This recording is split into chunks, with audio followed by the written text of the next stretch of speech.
Cigarettes will kill you one day, Phil. Jesus! Frank, what the hell are you doing here? You're supposed to be lying low. I know, but I had this thing going around in my head. I was really hoping you could help me make sense of it. Yeah, sure, Frank. So you sent me in to take care of a very well-known individual. But we only got 15 grand from that? Yeah, the guy was a huge deal, but we didn't know about it at the time. It's in the past, man. Just let it go. It doesn't matter, okay? Doesn't matter. I didn't think it did. Why don't you just go home, get some rest. We'll talk about all this stuff next week, okay? I suppose you're right. But it still doesn't make sense to me, because you're a businessman. You won't even give a person an estimate until you know all the details. And yet you still signed us up for this hit for 15 grand? All right, you know what, Frank? I made a mistake, okay? First time. And you know what? Everybody's allowed to make a mistake, right? Yeah. We got paid. We got everything taken care of. You need to go relax. Get rid of all the stress, okay? You're stressed. I don't think it's stress. If I had to guess, I'd say it's fear. Fear? Yeah, I'm afraid that my business partner might be trying to screw me. How dare you? I'm just saying. No! No. I've been your business partner for what, 4 years? And I've gotten you the best jobs, I've gotten you the best payouts, and now you're saying I'm trying to stab you in the back? Think about it. No, you know why? Because there's nothing to think about. I've had your back since day one. Clearly, you don't have mine. You're right. I made an unfair assumption. Well, that's putting it lightly. I mean, I'm sorry, Phil, I really am. Damn right you are. I never should have come here, tried to accuse you. Look, I'd love to forgive you, man, but it's gonna take me some time. But then I wouldn't have found the envelope.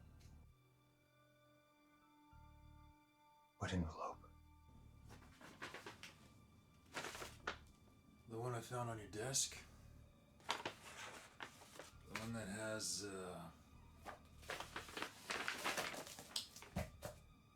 the other 70 grand. Frank? Now, usually, I don't just go through your stuff, but, I thought it was kind of weird that on the envelope was the name of the target. Frank, it's not what you think. I'm assuming you charged $100K, got the cash, threw 10 my way, which is obviously bigger than our usual take, but it's still not really big enough to explain a hit this big. If you just give me a moment. I see where 80% of this is. But what happened to the other 20 grand? Frank, listen. You don't need that.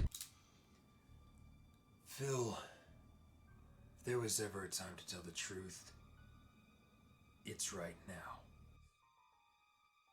I got debts again, Frank.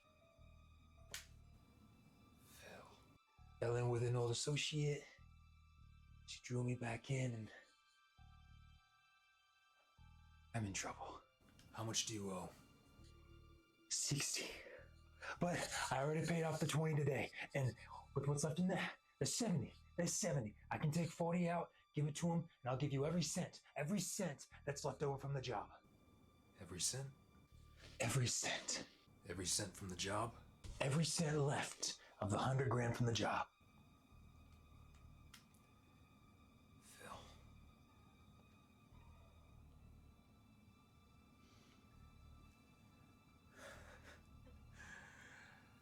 I found the other 4 envelopes in your suitcase. What? You didn't get 100 grand for this job. For this guy, you got 500. I know all about your gambling debts. But I also know that there is no way in hell you were ever going to pay any of them. And the 20 grand that is missing, you're using that to help you get out of the States. Frankie, look, there was no way I was gonna. Don't fucking lie to me, Phil. I'm sick of it. You were gonna take all that money, and you were gonna leave me with 10. Frankie, none of this needs to have happened. Okay? Next week, we'll meet up. We'll pretend like this is just some distant memory, okay?